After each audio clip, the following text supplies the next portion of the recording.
I've got 10 o'clock, but that clock gives us a few minutes, so we'll give it 1 or 2 more minutes in case anybody comes in, and we'll get started. Yes.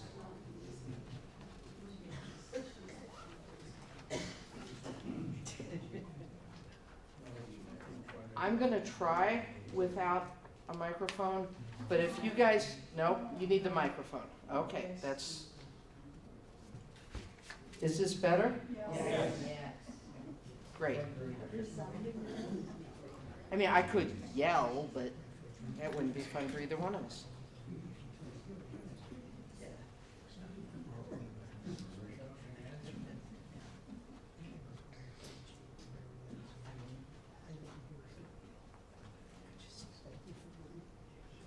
You gonna do an introduction?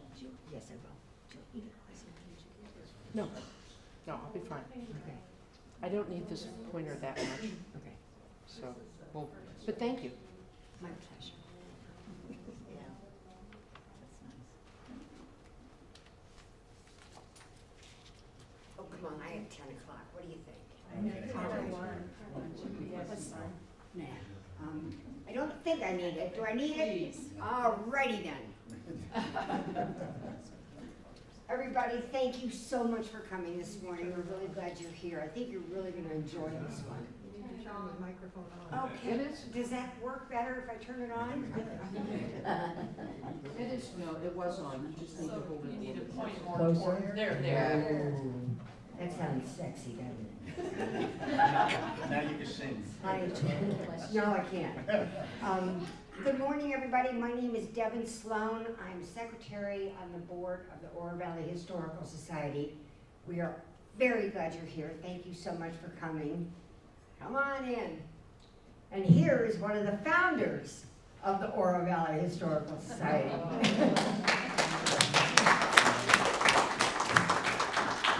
Wonderful crowd. Well, they knew you were going to be here, Dick. Anyway, we're glad you're here. I think you're really going to enjoy this presentation. Mary Jo is a docent at Tohono Chul and at the Tucson Museum of Art. So she knows stuff, and she's going to share that with us today. But first, we have a commercial from our filmographer. You want to talk? Yeah, I don't need a microphone, okay? I'm used to being on set where you have to yell loud. My name is Mark Headley, Headley International Pictures. We do a lot of films here in southern Arizona and also Los Angeles. This is my son, Sean Marcus Headley, okay? And we'll be filming. Now, we're not going to be filming the audience unless there's some Academy Award-winning actors here. Okay. And actually, I'd like to introduce Bob over here, President. You want to stand up? Of the Oro Valley Historical Society. So anyway, let's get on with it. Okay, here we go. Mary Jo, it's all yours. Great. Well, good morning, everybody, and I really thank you for coming out. This should be a fun morning. When I was taught to tell a story, I always learned the 5 W's. Who, what, when, where, and why. So that's where we're going to be starting today. And we're going to start with 2 whys. And the first one is, why me? She just told you, I volunteer at Tohono Chul, I volunteer at the Art Museum. What does that have to do with the Hohokam? Well, when we look at a piece of pottery, it really depends on who's doing the looking. So I am not an archaeologist. I will not be talking potsherds. I did an 8-week class on the Hopi migration that was done all in potsherds. I swore I would never talk about potsherds.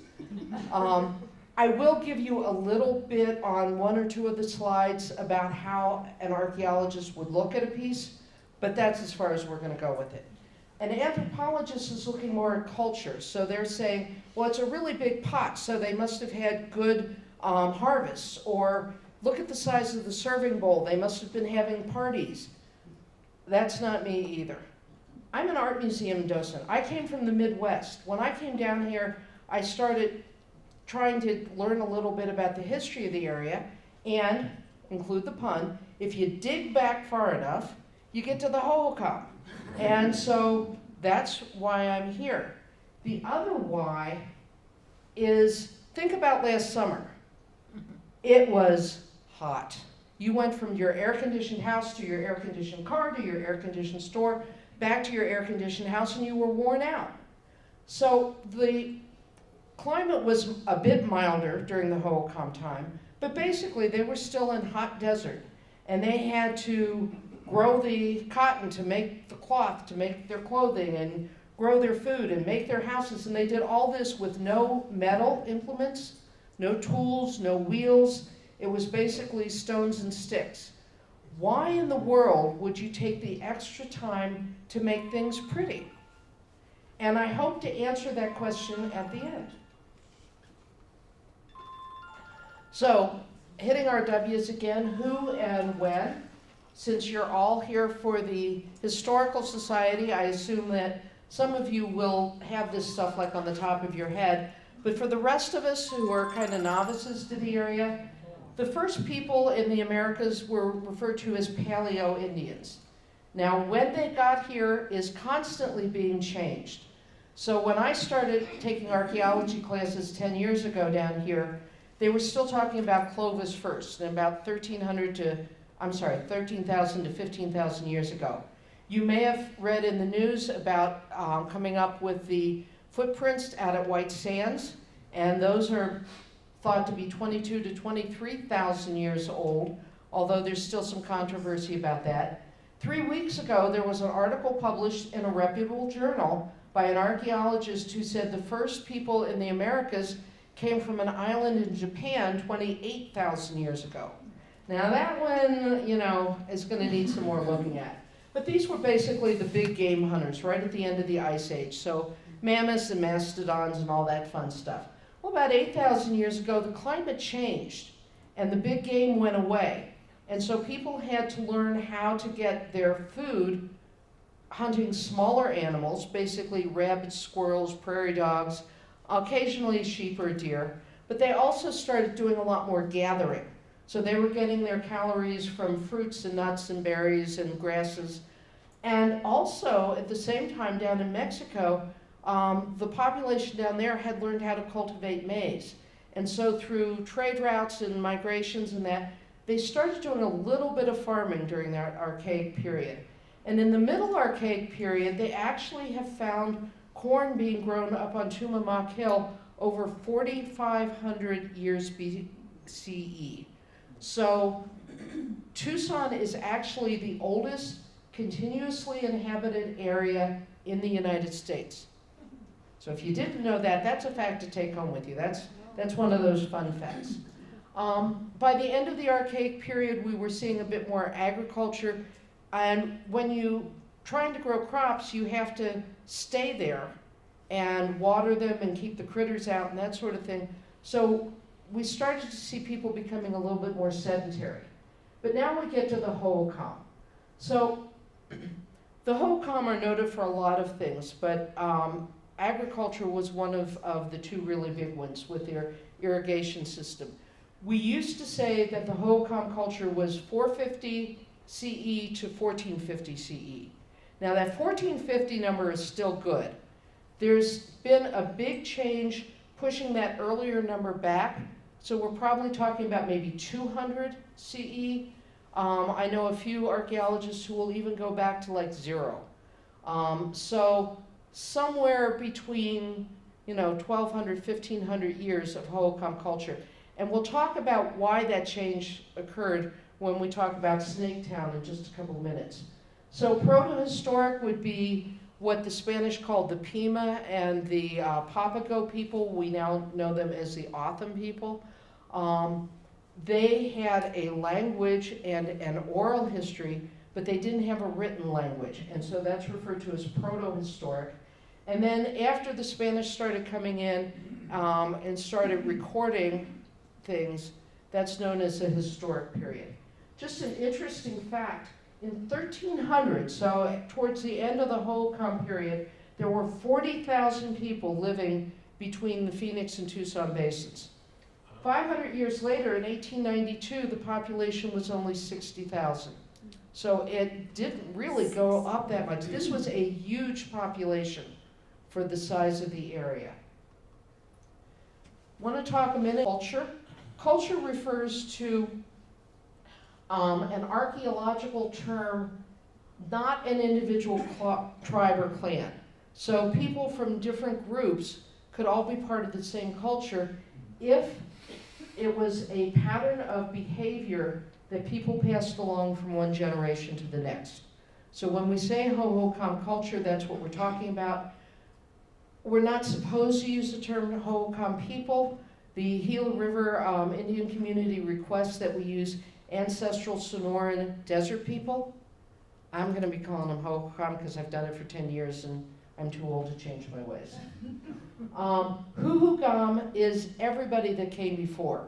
So it includes the Hohokam, but it includes the people that were here before them, the archaic people, which was known as the Cochise culture, the Hohokam, and then the Otham. So anybody who's already dead is Hohokam, and we're all going to be there. Want to talk for a minute about Snaketown. So Snaketown is an area about 40-some miles south of Phoenix on the Gila Indian Reservation.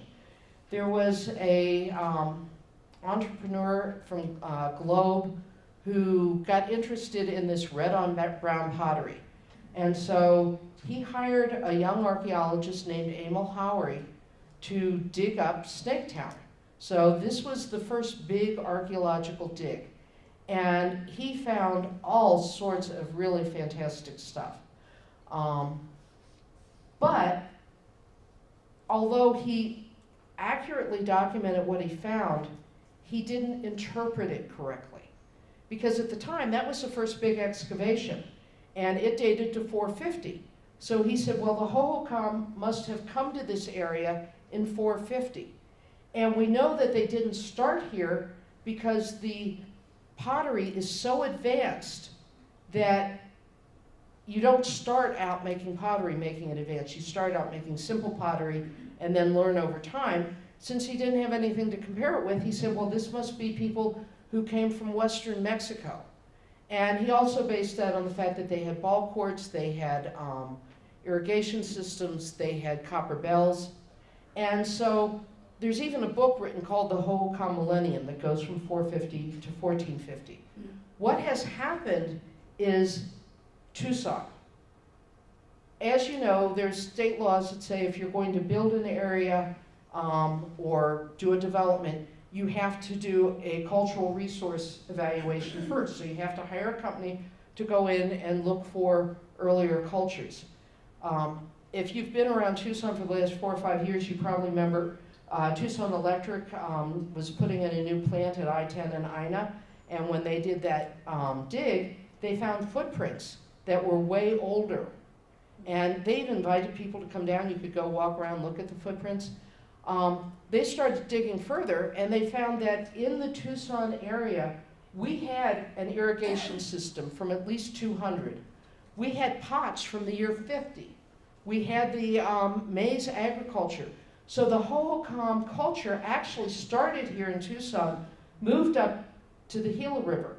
The difference is that Tucson was continuously inhabited. So after the Hohokam were gone, you had the Otham people, you had the Spanish, you had the Mexicans, you had the Americans. So the evidence was buried. Whereas when Westerners, or when people from the East Coast came out to the West, they could see the irrigation systems up along the Gila and Salt River. Matter of fact, the ranchers used to use those irrigation systems. So they thought that that was, you know, the main area. And so that's why there's that bit of confusion.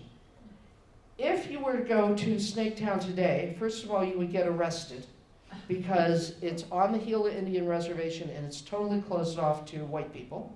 And secondly, all you would see, whoops, this is where it gets tricky, is desert. Because most archaeologists these days cover over their sites. So Emil Howery was not only there in the 1930s, he was also there in the 1960s. At that point, he was professor of anthropology at the University of Arizona. He was the director of the Arizona State Museum. It was a much more formal dig. He did an entire book about his findings, which I have up here someplace, so if you want to look afterwards, you can take a look at what he did. Where were the Hohokam people? Okay, Tucson, Phoenix, Hohokam. Ancestral Puebloan or Anasazi, much larger, but not as large a population and not nearly as sophisticated in their pottery. Mugian were over here, Patayan over here. We have Casas Grande, the Trincheras, the Sinagua, but that border wasn't there. We have Trincheras clear up in Marana that we know for sure. We have Hohokam down in the Altar River Valley in Mexico. We have Hohokam up in the Sinagua area. So this is the most used and really the best map, but it's not completely accurate. So we're coming to the fun part now. What makes Hohokam Hohokam? Individual pit houses, communal architecture, cremation, canals and agriculture, and crafts, particularly their ceramics. And if you know the term red on buff, you know that you can identify Hohokam ceramics. So you don't have to look at sherds and designs. If it's red on buff, it's Hohokam. Their irrigation system was like none anywhere in the Western Hemisphere. They had single canals that were over 20 miles long coming off the Salt River. And it was all dug with hands and stone tools and sticks. Their worldviews, there are some archaeologists who will give you an entire discussion of their worldviews based on their interpretation of petroglyphs or designs. I'm not going to go there because I don't think that's really valid. Individual pit houses. You would dig into this soil like 1 to 3 feet. You'd stick posts up on the 4 corners and sometimes along in the middle. Early on, most of the pit houses doors open to the south, but you'll see later as we start developing family groups and then villages that where the door pointed was more to like a plaza area rather than a particular location. Oops, sorry again. So there would be a sloping entrance here, there would be a fire pit here, and it's easier to see in this photograph. Obviously this is not Hohokam, but people were still living pretty much the same way. This is a pit house, but this one is now round, and you can see how they would add branches from bushes or trees and then put in bushes or mats or some sort of material. Eventually this would get covered over with mud. And those were the individual houses. And they changed over time. So think about, it's easy, this one. The American Revolution, 1776. People were living in individual houses. They were made of wood, sometimes of stone. They traveled by horse and by foot. There was some industrialization. They had the use of metal. They had factories that were able to make clothing. Fast forward 250 years, we're traveling in cars, planes, boats. We're having our cloth come from China or Japan or Vietnam. We're making things out of microchips and have cell phones. That's 250 years. The Hohokam were around for over 1,000 years. So there's going to be changes in how they do things. But basically those simple things like individual houses and communal structures and irrigation systems pretty much stayed the same. When I talk about communal structures, what I'm talking about are things that the whole community had to get together and agree to decide to build. So this is a ball court. I think this is the San Pedro River. Sometimes if you were a large enough village, you would have your own ball court. Down along the San Pedro, there might be 4 or 5 villages that would have one big ball court. We use the term ball court because in Mexico and Mesoamerica, we know that there were ball games played there. We think there were probably ball games played here as well, But it was also used for dances or feasts or just to get everybody together to discuss things, because the Hohokam initially were very egalitarian. Everybody had a say in what was going on.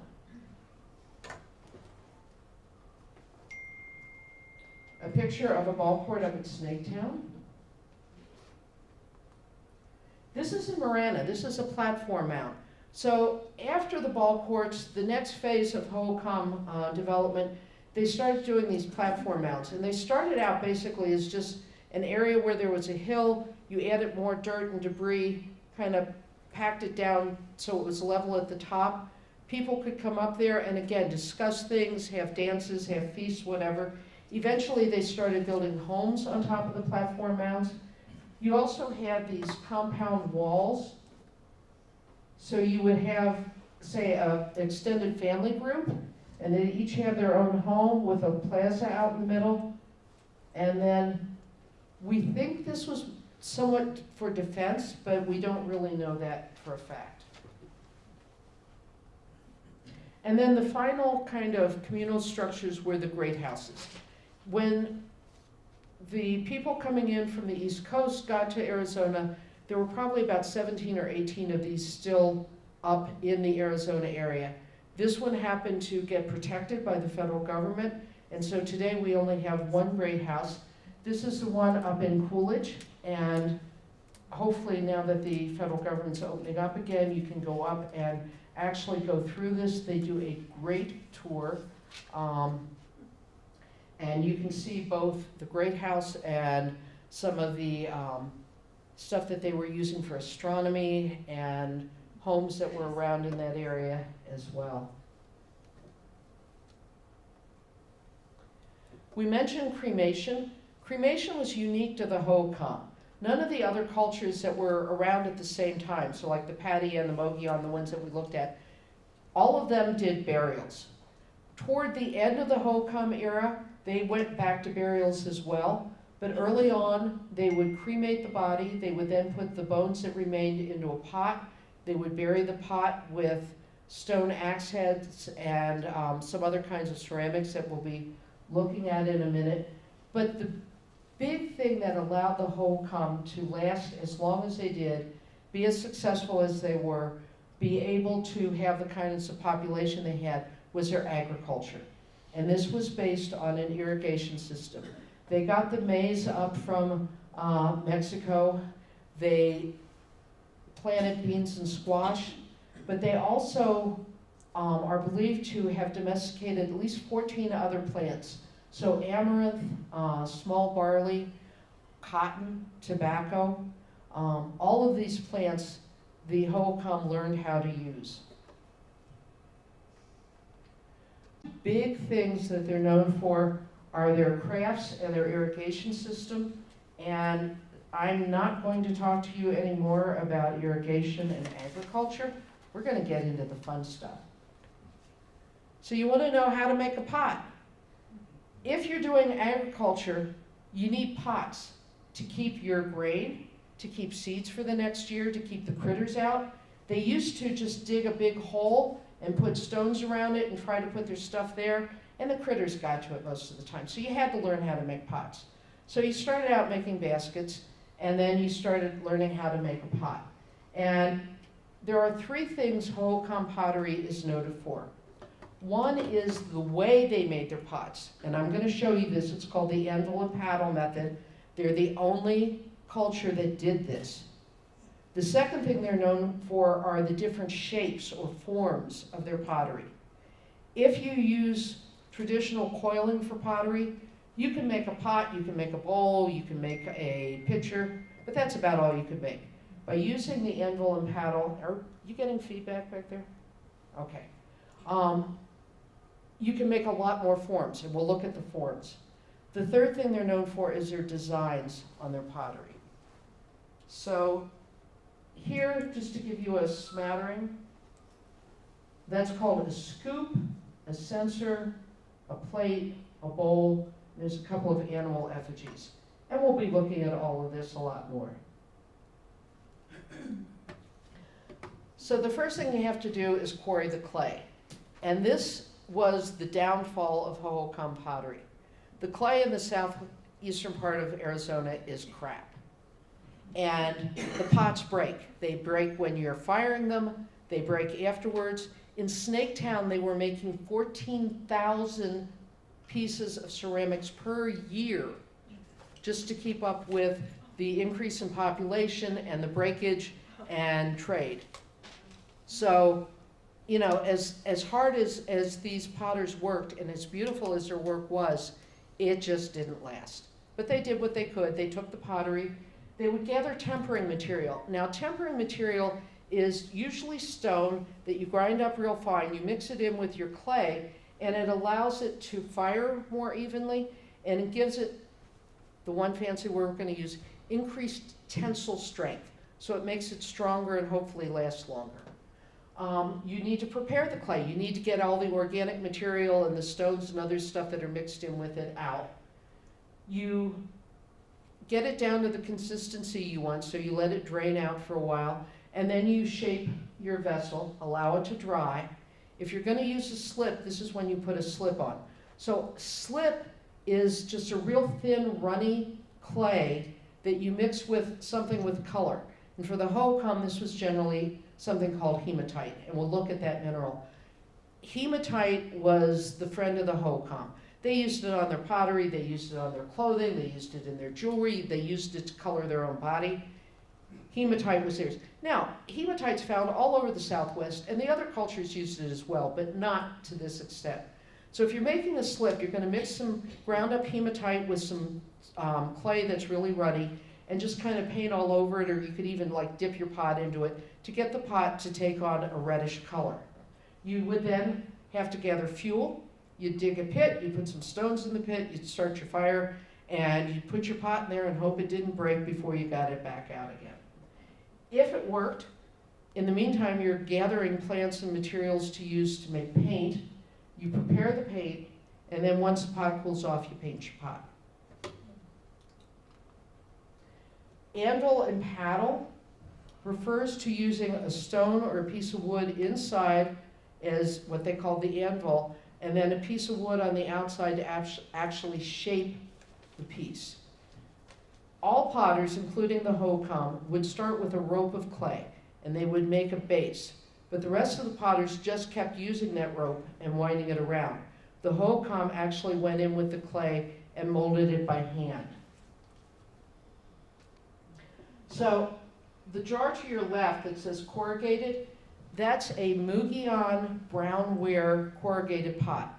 And all they did was take a rope of clay, kept wrapping it around till they got the size they wanted, and then they would pinch those together with their thumbs. And that's how you get corrugated pottery. And we talk about that big brownware. The next one is from the Anasazi area. That's called grayware. All that means is the minerals that were in the clay gave it that color. In the Hohokam area, the clay was either buff or maybe a light brown. So red on brown or red on buff was Hohokam. You can see with the grayware jar, they did the same thing. They took those ropes of clay, they wrapped them around. In this case, they smoothed out the bottom. We don't know whether like corrugation made it heat stuff more evenly, so that when they use this to cook stuff, that it would work that way for them. We just know that that was a design of theirs. So here we have a plainware pot. So you see the the buff. This does not have a slip on it, but instead it has a painted design of that hematite paint, and this would be called a geometric pattern. This is from a page from Emil Hauer's book about the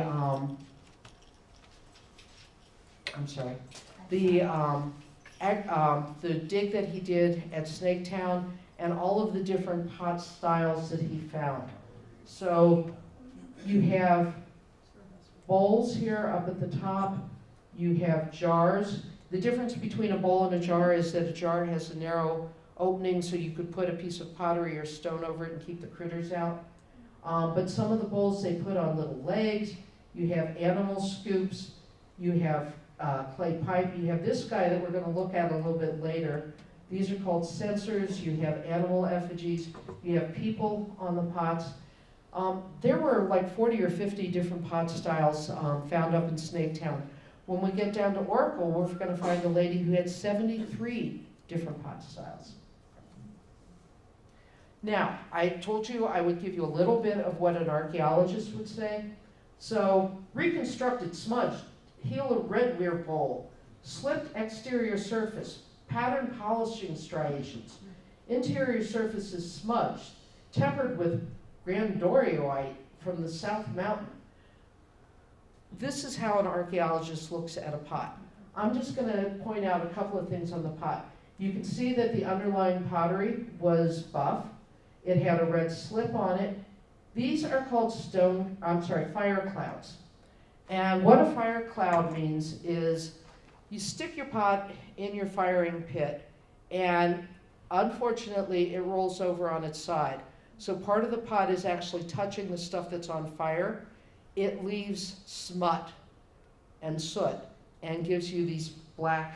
So if you're looking at a really perfect pot, it won't have any fire clouds. Most of them did. This is hematite. It's found all over the Southwest. It's a relatively soft mineral. You can grind it up and use it for coloring pretty much everything. Yeah. There we go. When you were growing up, think about your kitchen table on a typical family dinner. You were probably eating off of Melmac or plastic plates. You saved the china for when the neighbors were coming, or the grandparents, or the in-laws. Or maybe it was Christmas, some big celebration. The Hohokam were no different. 90% of their ceramics are plainware. They either have nothing on them, or they have a slip, but they don't have decoration. So this is a really good example. This one's got a fire cloud, but it's just a plain picture that we call plainware. And we're not going to be looking much at plainware. We're going to be looking at the designs. This is called polychrome, and that just means more than two colors. Toward the end of the Hohokam millennium, a group of people came from the north called the Salado culture. And they mixed with the Hohokam, and a lot of these polychrome bowls were found up around Casa Grande. Now, we don't know if it was the Salado coming into the area, making the polychrome, or if the Hohokam said, hey, that's kind of neat stuff, and they started making it. But we do know we found the bowls towards the end of their time period up in that area. And so it's just more than two color. It's Salado polychrome. The Hohokam used a variety of decorations. We're going to be looking at a lot of geometric decorations, but interestingly, the geometrics became more popular later in the culture period. So the animals and birds and people that we'll see on pots actually were earlier in the Hohokam culture. I don't know why, but that's what they did. We do know they would use like agave or sotol bristles to make brushes. But if you look at this, I can really see taking my finger and dipping it into the paint and painting these symbols. So repetitive geometric patterns. But then look at this one. Obviously, I didn't do that with my finger. This is very fine brushwork. It would have taken a lot of time to do. In this case, the design is all the interior, and again, it's recurrent geometrics, and then line fill. The outside was left plain, and it does have some fire clouds. But the geometric designs could be square, they could be circular, they could be thick lines, thin lines, lots of lines, just a few lines. They pretty much ran the gamut. This is a ceramic scoop with the circles. Some people will try to tell you that those circles were a maze. They'll tell you those straight lines actually represented birds. If you have a descendant tribe that can tell you what was meant by earlier designs, that's great. We have not gotten that kind of information from the Hohokam tribes. So like, I'm down at TMA, we have a collection of ancient Hopi pottery. What they did was they got modern Hopi potters to come in and say, you know, do you have any idea what the symbolism means?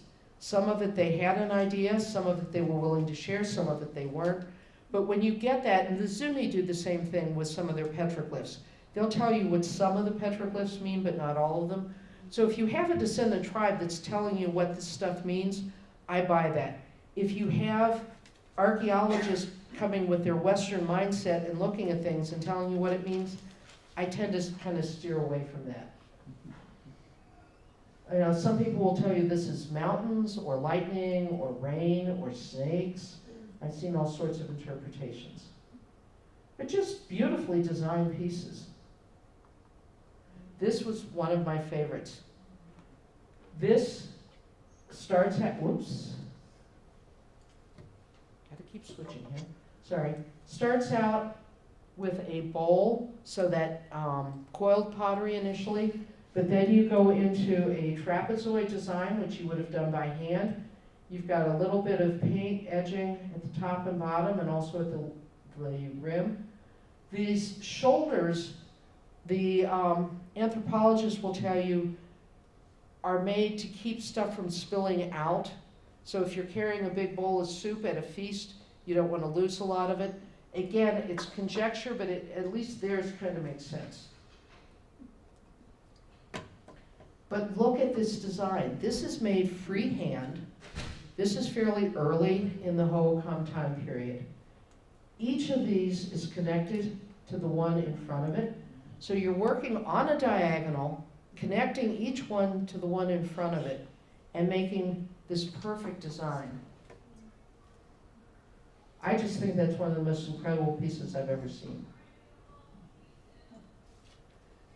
They did use human figures. I'm going to bring this one up because this is the, what you guys probably think of as Kokopelli. Okay, Kokopelli is actually a Hopi Kachina god, and so I prefer to use the term flute player. We know this guy is the god of fertility. He supposedly brought maize from Mesoamerica up all the way into Canada. He's frequently shown as a humpback. I'm going to show you a petroglyph that shows that as actually a basket on his back. And we do know that the Hohokam never showed a human person with a deformity. So this is very unusual for the Hohokam.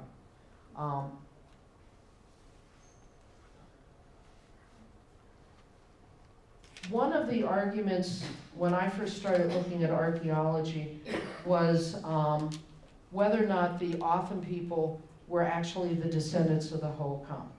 Back at that time, archaeologists wanted to have firm evidence, something they could, pick up, a pot, a site where they could see homes, that sort of thing.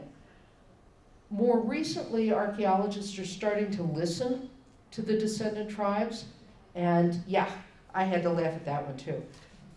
Take the oral history, and frequently it matches completely with what the archaeologists know. Give you one quick example of that.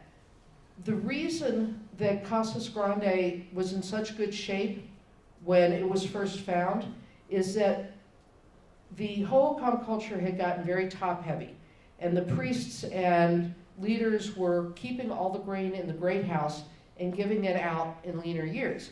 Well, when years got really lean, they stopped giving it out. People got ticked off, and so they were attacking the great houses.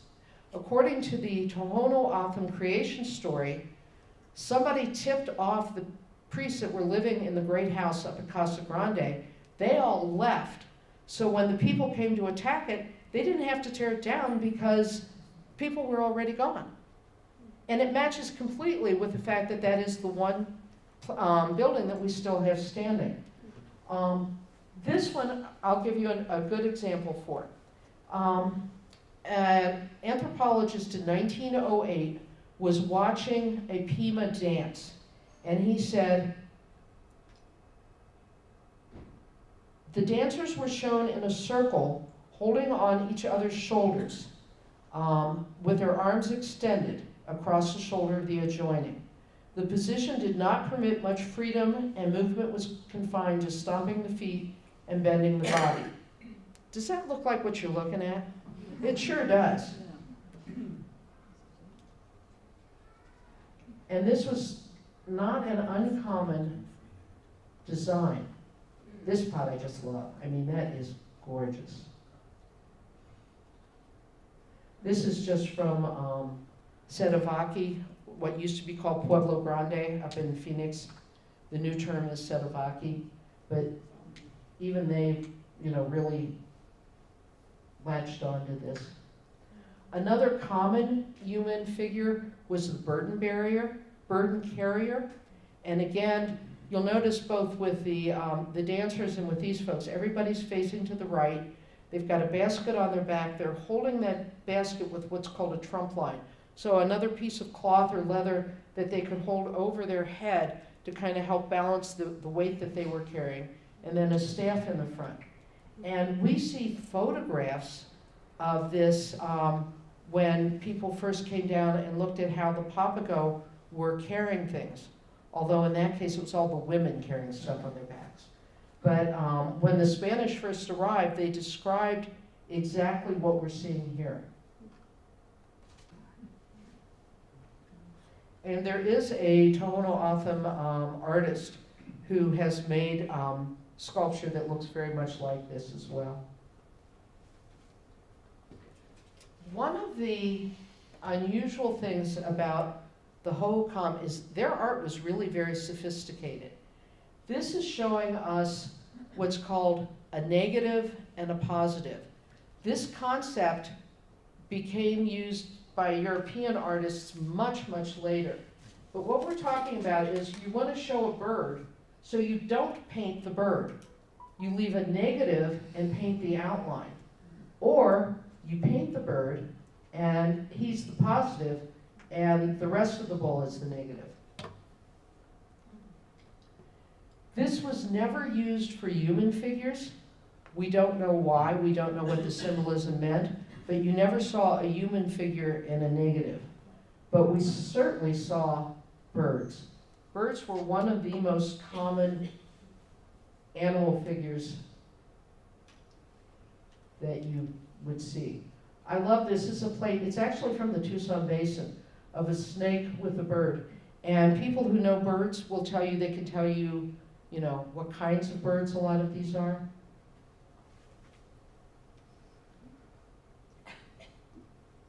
I love this one. Almost never see fish in Hohokam pottery. Very unusual. We know that some Hohokam ate fish and some didn't. I talked to an archaeologist last week who was like, yeah, we'd go to a trash midden in one village and there'd be fish bones, and you go to the trash midden in the next village and there's no fish bones. So again, nobody knows why, but that's the way things kind of went. Another negative in a scoop.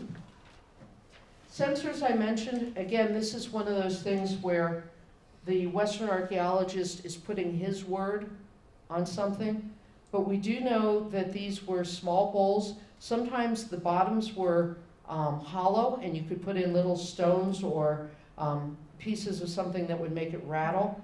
There was evidence that they were burning, like sage or minerals on the top. These were frequently found at cremation sites. Human effigies of censors. These are, again, pardon the bad English words, called clothespin dolls. Well, obviously the Hohokam weren't hanging their clothes out on lines, and these were not dolls. These are human figures, usually made from clay from the bottom of riverbeds. But the reason they got that name is because you would take 2 rolls of clay, pinch them together at the top, kind of squeeze in your face, and sometimes arms, sometimes they think twigs were put in for arms. Sometimes they were very small. You can see the one on the right has a little hole there. They think that might have been a stone for his heart.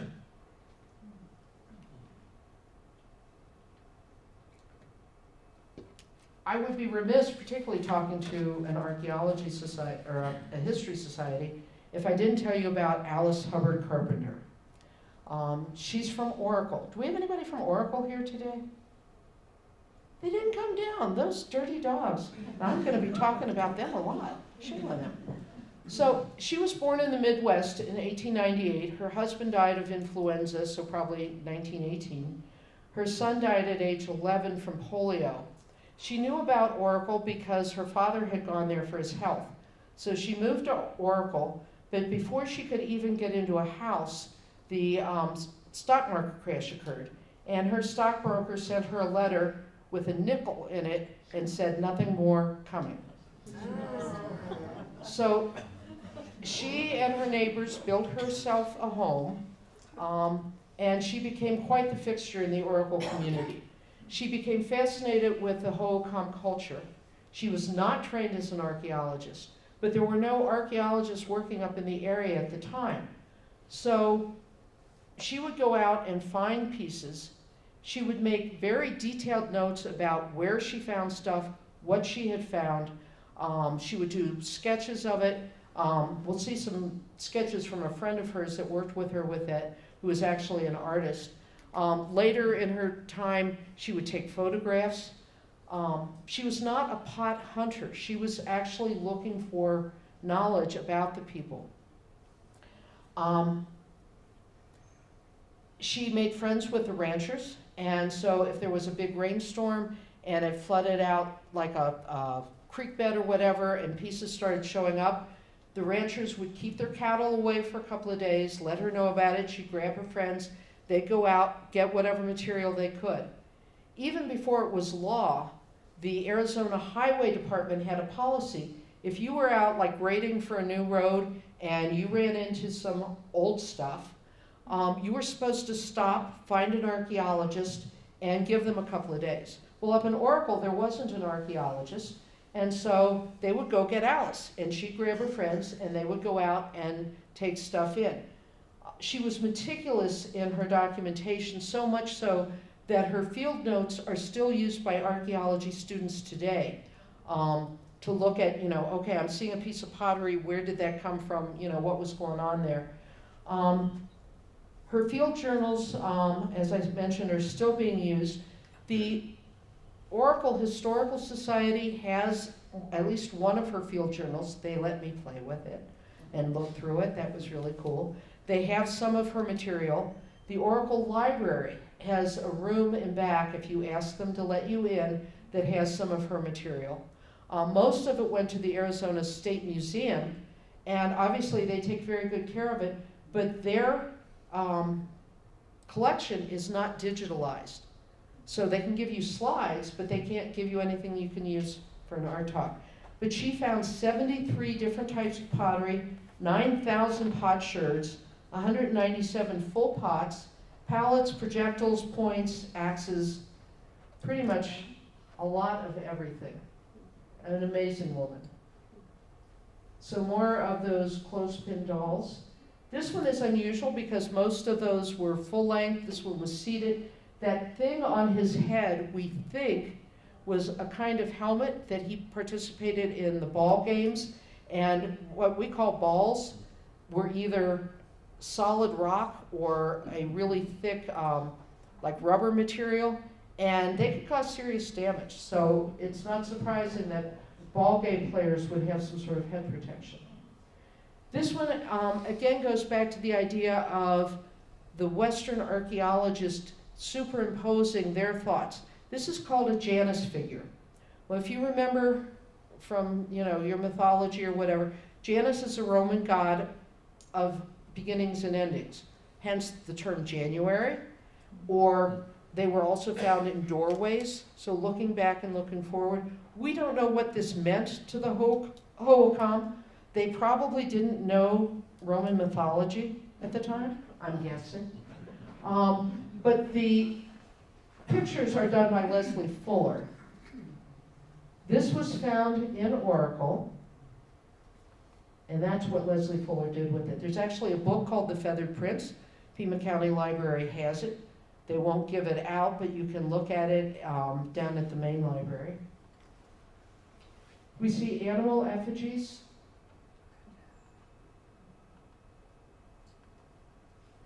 Pallets were pieces of stone. We used to think that this was unique to the Hohokam. They've since found these in South America and also up in the Sinagua region. So whether the Sinagua were making them or Hohokam were trading them, we're not sure. Not the way you and I think of a palette. You think of an artist holding a palette and it's got a bunch of little daubs of paint on it. We think these were more ceremonial. You do see evidence of hematite in the one at the bottom. The one that's blue, that's a lead oxide. But we think that they would heat them from below, which would release, in the case of the lead, a blue smoke. So they were used, we think, in ceremonies, because most of these, again, were found at cremation sites. Very briefly, I'm going to run through the perishables, because I want to have time to talk about jewelry. So they didn't just weave the cloth. They put patterns into their cloth. This is a backstrap loom, and I'll show you somebody using one of those. These are obviously reproductions. These were from up at Sedovaki, but they grew a lot of cotton. But they would put designs into their weaving, or color the cloth, and then make it into designs as they were weaving. Most of these were found up around Walnut Creek. They were felt to be trade goods from the Hohokam up to that area at the upper end of the Sinagua, so like around Flagstaff, that area. Because obviously cotton isn't going to last a couple thousand years in the desert. They would make spindles, some of them just as simple as a pottery fragment with a hole in it, some of them very complicated stone carvings, and that would go onto a piece where you would then spin your wool. This is a Zuni woman up at the Grand Canyon showing the art of spinning. And her husband has a backstrap loom. So these looms are horizontal. If you're familiar with like Hopi or Navajo, you're used to the vertical looms. But we do think that the Hohokam were using these horizontal looms. Probably not put on the back of a folding chair. Just a guess. They used agave, yucca, sotol. They used the fibers. They used the tips to make like a needle. So if they had, say, rabbit skins they were trying to sew together, they could punch holes in that way. The sotol root system makes a very good soap. The agave, as you know, makes a very good food if you get the heart out before it flowers. We have evidence of mats. This is from the floor of a pit house, so we know that they were making mats. These next few slides are actually from the museum up in Globe, and they're considered Salado. But again, remember, Salado and Hohokam were kind of mixing at the end, so we're guessing that the Hohokam probably had similar things as well. But we don't know that for sure because there's nothing from that time frame. They use stone. These are used to like straighten your arrow shafts or your atlatls. This one I just love. They found a cave full of corn, and they found that little circular thing that you could use to shuck your corn, which I thought was kind of clever. Malnos and metates, lots of these found in the areas. Mortar and pestle. Wow. Yeah. I'm, again, not going to talk about these much other than to point out the flute player over here clearly has a basket. We don't find any flutes in the Hohokam area. Again, you would expect them to have gone away over time, although we do have some bone whistles. So we know they did have that idea of how to make bones into whistles. This site I wanted to put up because it's Picture Rock site in Marana. And after we finish talking in hopefully about 10 minutes, I've got a handout for you with a bunch of sites. So if I perch your interest, we'll look at some of those sites. Picture Rocks is the one that actually has the sun dagger. So on the solstice, you can go and see the sun come up and go right through the center of a spiral. It's really cool. We're going to hit the jewelry now, the pretty stuff. So turquoise was the stone of choice. These obviously are all mosaics made onto pieces of shell. Their trade routes were amazing. They got a lot of their turquoise from over here in Baker, California. Now, I don't know why. We've got a ton of turquoise here in the Tucson Basin and further afield, but for some reason they liked the turquoise from Baker. They went up to the Hopi Mesas to get coal. They went over to New Mexico for things like the sharp, and I'm totally blanking, the black stone that you can use to cut with. I'm sorry? Obsidian, thank you. That just went right out. They traveled all the way down to the Sea of Cortez. All of their shells could be found in one bay called the Bay of Adair down in the Sea of Cortez. They did have shellfish in the rivers, but the shells were too soft to use for any kind of jewelry. They also got salt from that area. The hematite we've talked about, rough turquoise, but there were over 27 different minerals found at Snaketown alone. So they had access to a whole variety of different kinds of stone to use in their jewelry. Sometimes it would just be a piece of turquoise that had been smoothed down and put a hole in it to make a pendant. They also did a lot of shell beads and turquoise beads, both. They would combine the shell, and we'll look at that shell again in a minute, but add the turquoise mosaic to that. Combine beads and pendants. The red is hematite, the white is probably shell or coral of some kind. Sometimes they would just put a hole in the shell and use that for a pendant. The major types of shell that they used, the one on the upper left is levicardium, and I want to get my notes so I get this correct. Spondylius, which is something you have to dive for. It's down 3 or 4 feet in the bay, and so they would have to dive to get that. The tutorella and oliviella, and also conus shells. We know that they were going down there. There are routes clear down to the Bay of Adair that have petroglyphs showing that they were Hohokam sites. They brought the shell back up and then worked on it here, and we know that because the middens are full of little bits of shell fragment. They weren't obviously eating it, carrying it back 3 weeks, shellfish in the desert? I don't think so. This is an etched and painted levicardium shell, and I'll talk about etching.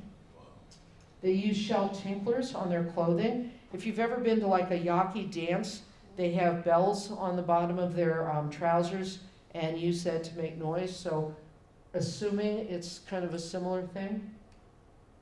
Sometimes they would carve the shell or make larger carvings of shell, combining both shell and the turquoise and beads. This one was one of Emil Howery's books, so I put it in, but again, it's kind of a guess. The big workhorse is the Glycymarius gigantes, or giant bittersweet. This was the shell that they used the most. It came from Baja, California.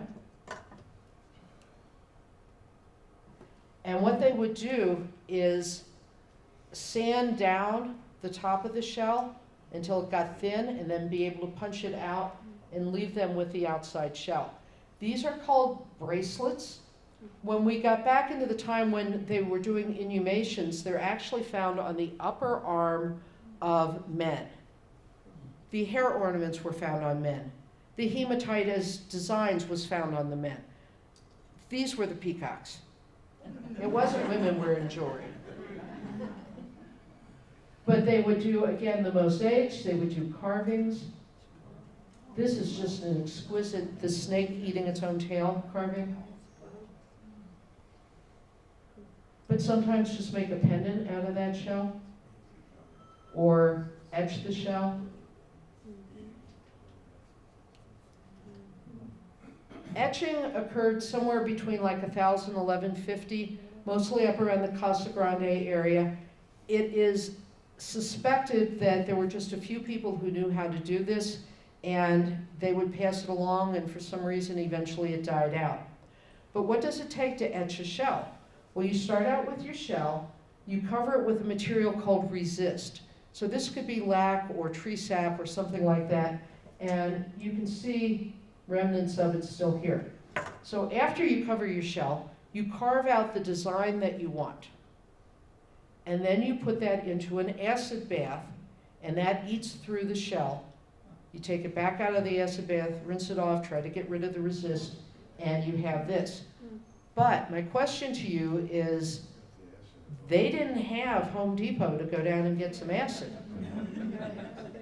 Where do you think the acid came from? This is speculation, but not just mine.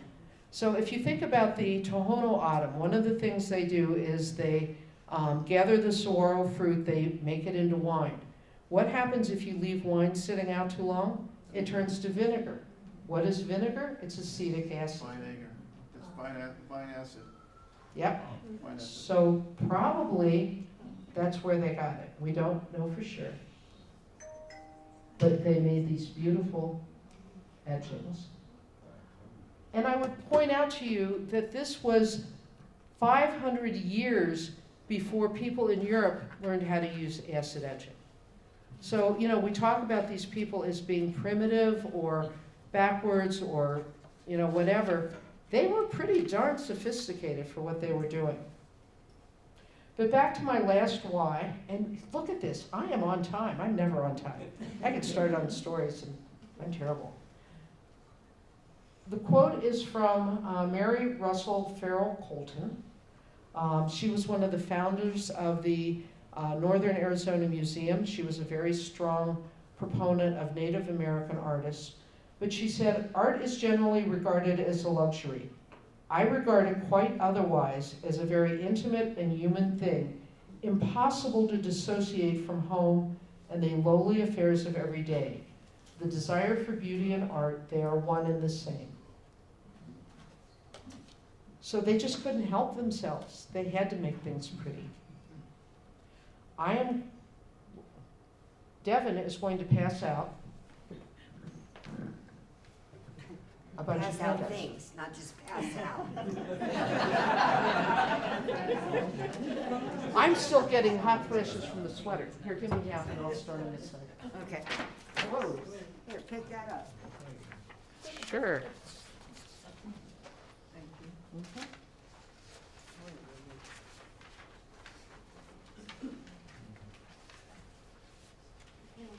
Amy went out and made a bunch more of these, so hopefully. Okay. Yeah, if you only do one, there's not. She doesn't do that. You got it. He doesn't realize that.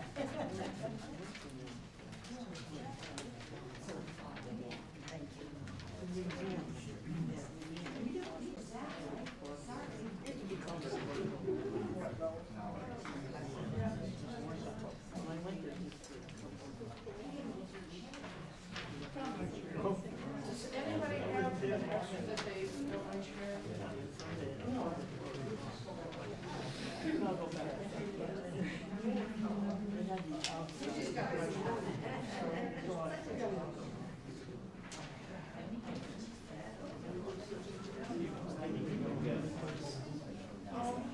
We don't know. The often speak in a similar language between like the Tohono and the Little Riverhead. It's dialect different, but it's the same language. We assume that that's, you know, passed down, but we don't know. Wait, that one? Thank you. I'm sorry, what's not on there? I don't see it. Honey Bee Canyon? It isn't. I don't see it. There's, I'm sure a lot that's not on here. I asked a friend of mine who's an archaeologist in the area for suggestions, He sent me 37 typewritten pages of suggestions. So, Kind of hard yeah, to squeeze that all on this. well, I didn't dare ask the library to make me 50 copies of 37 pages. I'd never get invited back. So, two of the best sites for reconstructed Hohokam are Pueblo Grande, which is now known as Sedovaki, which is up just south of the Tucson airport. I was just up there 2 weeks ago. I'm sorry, Phoenix. Thank you. God, Phoenix Airport. Duh. That trip went hundreds of miles in a week in a van. I don't know where I was. So, yeah, up in Phoenix, they have a reconstructed ball court. They have a reconstructed outdoor kitchen. They have a pit house. They have a compound area. And then they have unreconstructed platform mound. You can see some of the canals from there. They have a museum, which is only partially open right now, but it has at least 2 rooms of exhibits. Very nice. Probably one of the best ways to get a really good handle on what a Hohokam site looked like. The other one that I would recommend is the one in Globe. It is, I'm sorry? Beshbogon, yeah. It's Salado, but again, a lot of overlap with the Hohokam, and they've got a large reconstructed area. They have some gardens up there. The one at Phoenix also has early gardens with an idea of how the irrigation system would have worked. Park of Four Walk, yeah, go ahead. How do you spell Salado? S-A-L-A-D-O. Salad, oh. Well, it's like often. I mean, you look at that word, it says Oodam, but the way I saw it said to be pronounced as thumb. Awesome. Yeah. Yeah. Park of Four Waters is a site where 4 major canals came out of the Salt River. You can actually walk through one of the canals that's been dug out. It's okay. I would not make a trip to Phoenix to see it, but if you're up there to see Sedovaki, you might want to swing over to Park of Four Waters. The Hohokam Heritage Center on the Gila River Indian Reservation is amazing. We had a docent guided tour, 2 levels, lots of baskets, lots of potteries, a great video, just a really excellent, informative museum. Casa Grande, as I mentioned, up in Coolidge, it's relatively close, it's an hour and a half drive. Once that gets fully reopened, they have ranger-led walks. They have, I think they have a video. They have one of the best book collections in their shop that I went up to the guy and said, can I just take like one of everything? He's like, yeah, sure, what's the limit on your card? And speaking of that, they are part of the Western Parks National Stores, so if you're a member of Western Parks, use that and get your 10% discount. I mentioned the Oracle Historical Society and the Oracle Library. Both of those have nice collections. I actually got a book that they sold me at the library about Alice Hubbard Carpenter. The Oracle Society Museum is supposed to be open on Thursdays and Saturdays. I would strongly suggest you call. If you get up there and it says it's supposed to be open and it's not, you just call the number and the guy comes from his home and comes over and opens up for you. The library is also run by volunteers. If a volunteer doesn't show up, the library isn't open. So it's worth, checking out. But there's also a couple of new good restaurants up in Oracle, so worth a day trip. Catalina State Park has the Romero Ruins Interpretive Trail. They also, second and fourth Mondays, have a docent who leads a trail walk to look at Hohokam sites. So check their website, but she's also a docent at Tona Chul, that's why I know her. Really good source of information there. Umawash is in Marana. It's right behind the library in Marana, and that site is open. The Redemptionist Renewal Center is the one on Picture Rocks Road that I mentioned. That's open to the public. You can go down there anytime, look at their petroglyphs. If you get a chance to go on the solstice, it is incredible. Los Moteros, again over in Marana. The park is open. You just walk in. There's a ball court that you can see. There's a trash midden. There's a lot of fairly decent signage. This is also where Father Kino came through. There's also a spot where the Butterfield stage used to have a station. There's not a whole lot to see on the ground, but they do a nice job with interpreting it. For Lowell Park, if you go far to the east side, there's a Hohokam site back there. You kind of have to know what you're looking for, but that's always open. And then inside Saguaro National Park, there is a hill with over 200 petroglyphs. I could not see that because when I went up, it was in the middle of the park being closed, and I was being respectful. So I haven't seen that. But there are, as was mentioned, Honey Bee Canyon. Yes, ma'am. Do you know the name of the trail that leads to 200 petroglyphs? Because there's like A hundreds. gazillion trails, I know. What is it? Signal Hill Trail? No, not Signal. Signal Hill is the one down in Tucson. Okay. There's one at National Park West. Yeah. I apologize.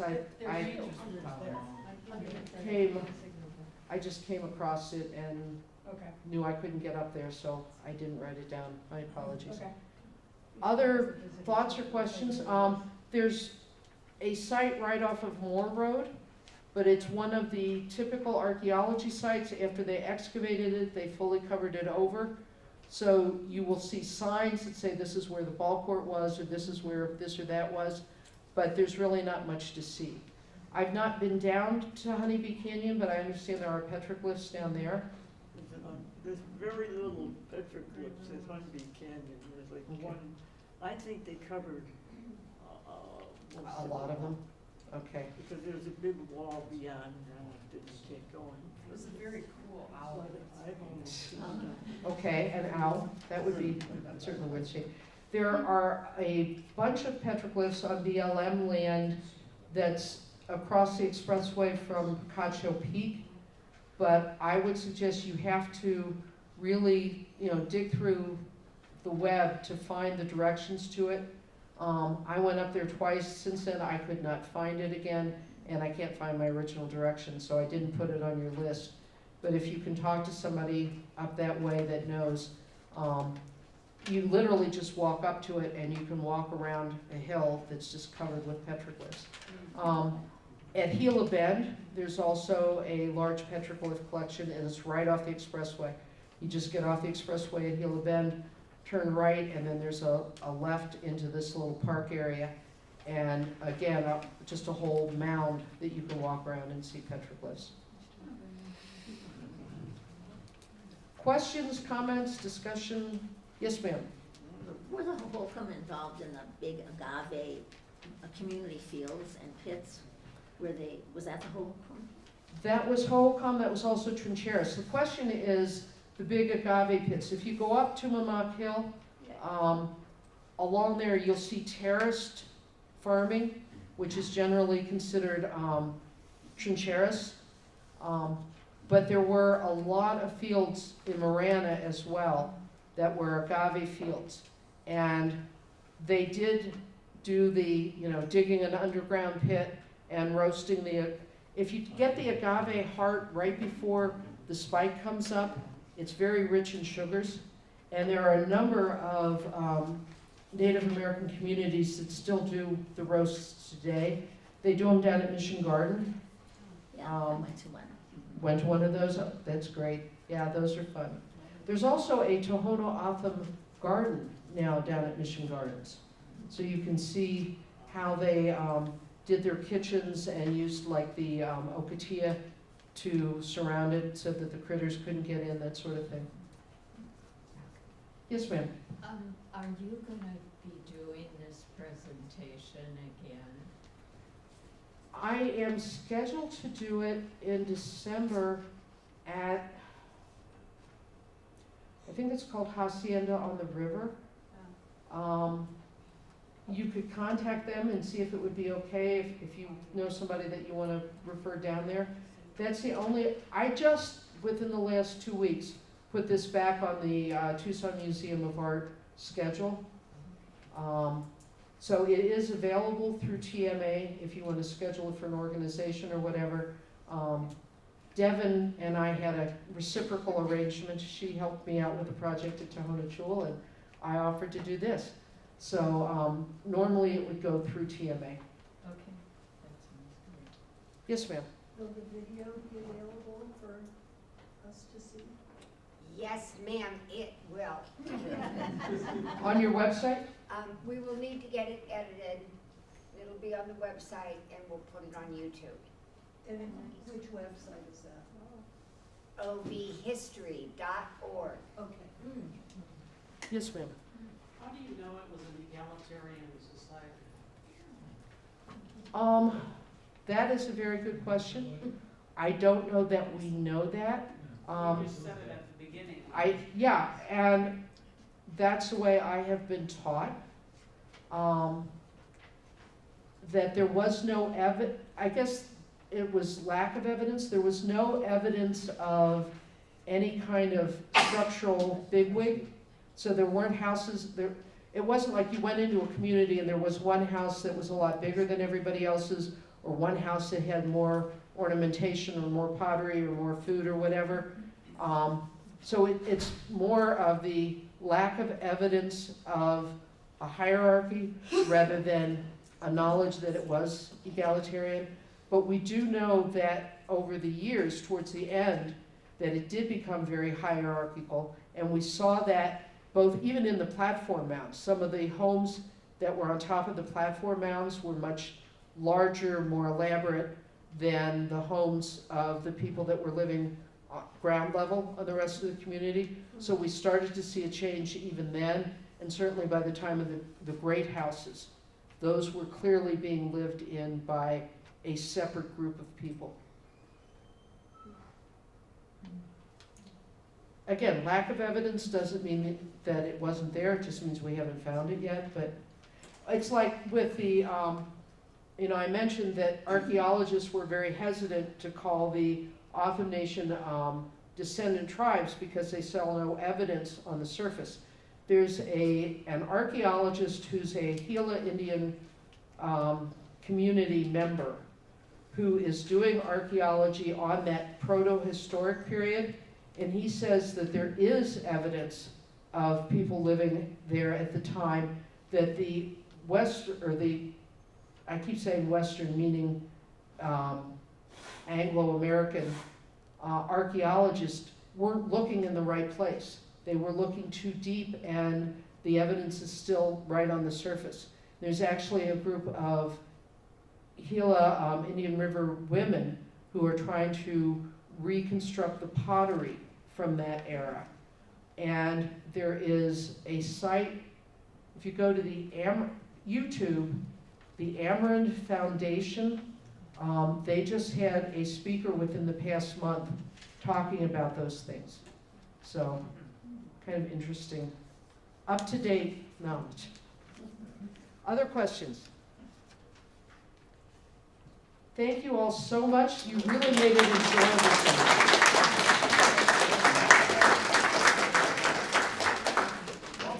We made it enjoyable for you because you made it enjoyable for us. What an education, right? Yeah.